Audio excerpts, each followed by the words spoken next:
pinakapinagkakatiwalaan. ABS-CBN News and Current Affairs. Panig sa katotohanan, panig sa bayan. Kumusta na kapamilya mula Luzon, Visayas at Mindanao at sa buong mundo kung saan man kayo naabot ng The Filipino Channel? Magandang gabi po. Kumusta na po ang mga buhay-buhay? Puno ba ng pag-ibig o puno ng katatakutan? Maaksyon ba o puro tawa? Ang pelikula nga daw ay hango sa tunay na buhay. O hindi ba't ang ating mga buhay ay parang mga pelikula nga? Ang mga kwentong ilalahad namin ngayon, pang-sine ang kalibre. Tamang-tama dahil ang buhay ay pelikula. At now showing! Nanay na dinadaan sa tawa ang problema. Pati pagkamatay ng asawa, tinawanan lang. Kaya nga naman kaibigan ko, natinik na isla sa lalamunan, nasyak sila, patay, natinik na isla. Hindi uso ang iyak kay Mommy Comedy. Bawal ang sumimangot, yan ang prinsipyo ng itinuturing na ina ng komedya. Idol itong si Nanay Agnes sa mga stand-up comedian. Ang mga problema niya kasi ay ginagawa lamang niyang katatawanan. Kaya nga magaan ang buhay sa feeling ni Mommy Comedy. Gusto ko kasi, nakasama ko yung mga katulad niya kasi sumasaya yung buhay ko.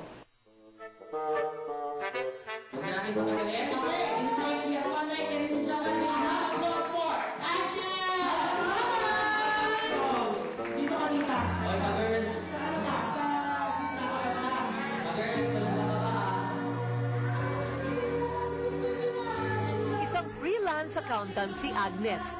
Bagamat na itaguyod ni Agnes at ng kanyang mister ang dalawang anak sa pagkokolehiyo ng mga ito, hindi pa rin naging kampante si Agnes.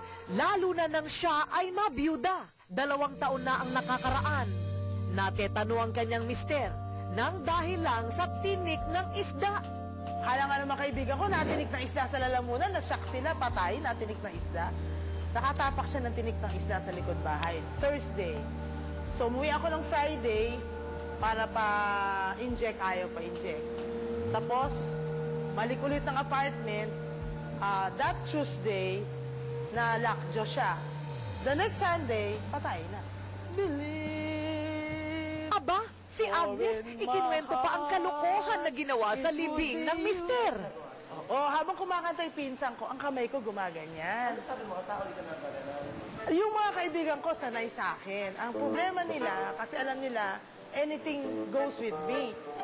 So, ang kala nila, bigla akong gigitna doon. Nagsisipagdasal. Nako, baka gumit na si Agnes, baka gumit na. Living man. Di ba? Dapat malungkot sila di ba? Ganon ang pangyayari, living pa lang yon. Palakpakan ang naniniwala na kahawig ni Ego ang Imbis nga raw pagsukluban ng langit at lupa sa sobrang kalungkutan, sa komedya idinaan ni Agnes ang kanyang pangungulila. Ayoko uuwi ng gabi. Kasi naaalala ko siya, parang nakayakap sa akin. O di magtatawa na lang ako sa comedy bar. Pag uwi ko ng madaling araw, tulog, tapos sigising ulit after 4 hours, trabaho na. Nakakatuwa na. Kung sa sariling bahay ay inaasikaso ang mga anak, nakilala naman ni Agnes ang 2 anak-anakan, si Orca at Francis. Matapos nga ang pagiging accountant sa araw, dito mo siya matatagpuan. Minsan wala yung pera, tatawag. Sabi, ay nako, tita, pumunta ka na dito para tumawa ka na lang. Ayun, pupunta naman. Diba, gaga? Maging sa mga rehearsal, present. At sa backstage, abalang-abala si Agnes. Daig pa ang isang stage mother. Costume at makeup ng kanyang mga anak-anakan, pinakikialaman. Mas intelligent siya kaya sa akin. Kasi mas praning kasi sa akin yan. Ginagawa namin ng eksena yan sa stage pagka kumanta na yan ng I Will Survive. Kahit anong gawin namin sa kanya, susunod. Feeling ko nga, frustrated na na entertainer.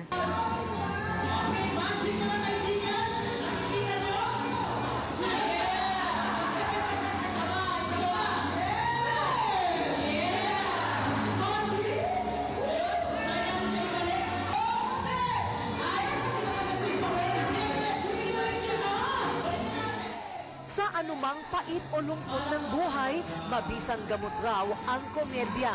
At ang kasiyahang dulot nito ang pinaiiral ni Agnes. Magpakasaya lang ako. At itaas mo lang sa lahat sa Diyos yun. At sasaya ka sa tulong niya. Magugulat ka na lang. Sasagipin ka niya kung gusto ka niyang sagipin sa problema mo. Kaya, let's just smile.